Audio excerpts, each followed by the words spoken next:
Salut à tous et bienvenue. Aujourd'hui, on part en mission, assembler le PC de jeu parfait. Mais attention, on ne va pas suivre un simple manuel technique, non.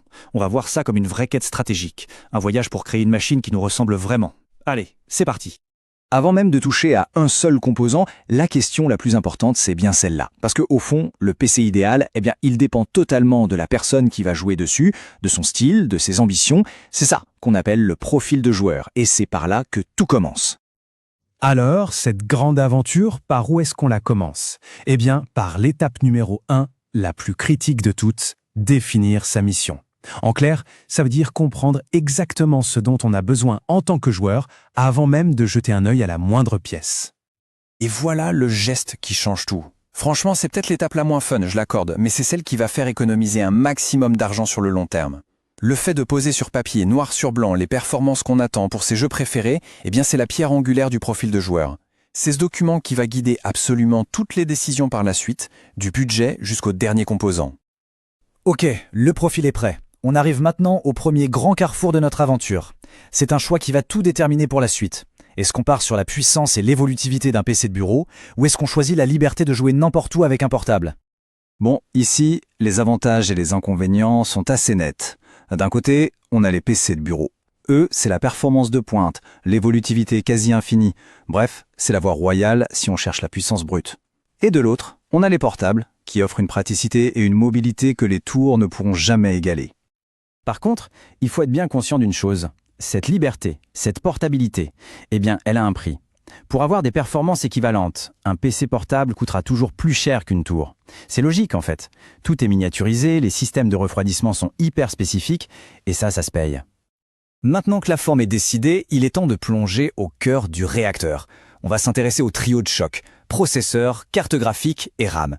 Et attention, il ne faut pas voir ça comme une simple liste de courses, non. Il faut l'imaginer comme une véritable équipe, une alliance où chaque membre doit être parfaitement équilibré pour que tout fonctionne en harmonie. Alors le CPU, le processeur, c'est un peu le cerveau de l'opération, le chef d'orchestre. C'est lui qui gère toute la logique du jeu, la physique, les simulations, tout ce qui n'est pas directement affiché à l'écran. Et un truc super important avec les jeux d'aujourd'hui, c'est que le nombre de cœurs est devenu tout aussi crucial que la vitesse brute. Pourquoi? Parce que ça permet de mieux répartir les calculs complexes et d'éviter les ralentissements. Ensuite, on a le GPU, la carte graphique. Si le CPU est le cerveau, le GPU, c'est l'artiste du groupe. C'est lui qui dessine absolument tout ce qu'on voit.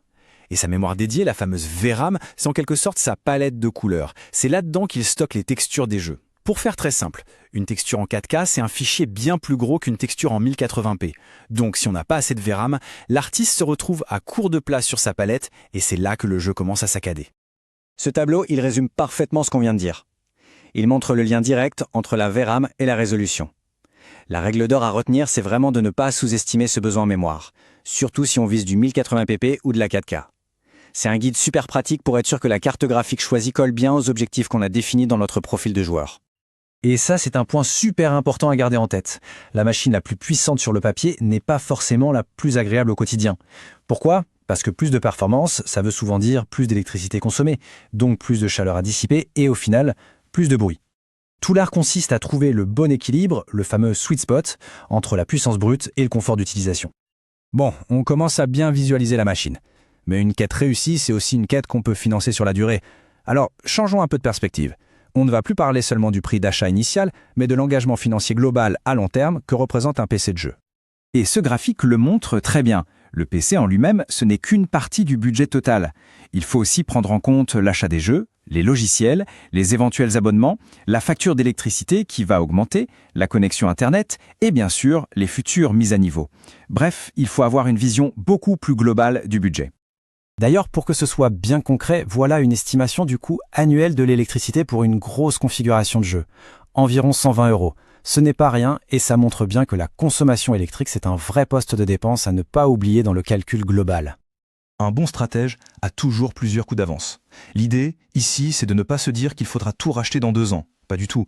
L'objectif, c'est de planifier dès le départ des mises à niveau intelligentes pour faire durer la machine le plus longtemps possible et ce, de la manière la plus économique qui soit.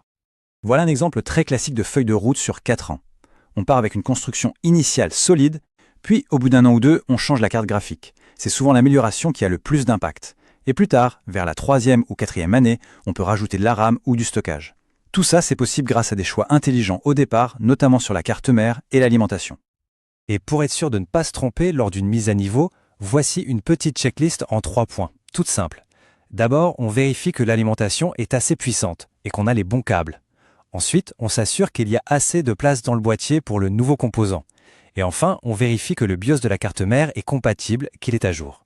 Mais vraiment, le point crucial, c'est l'alimentation. C'est elle la clé de toutes les évolutions futures. Ça y est, on touche au but de notre quête. La machine est pensée, son futur est planifié. Il est temps de faire un dernier point, de récapituler les éléments stratégiques à garder en tête avant de passer à l'action. Alors, retenons bien ces 4 points clés. Premièrement, on choisit le format de la machine, tour ou portable, en fonction de comment on joue. Deuxièmement, on trouve le bon équilibre entre le processeur et la carte graphique. Une petite astuce, c'est de ne pas dépenser plus de la moitié du prix du GPU pour le CPU. Troisièmement, on investit dans une alimentation de qualité, en pensant à demain. Et enfin, le plus important, tout, absolument tout, découle du fameux profil de joueur. Voilà, le plan de bataille est prêt, la stratégie est claire, maintenant l'aventure peut vraiment commencer. La question c'est, quelle machine de légende va voir le jour ?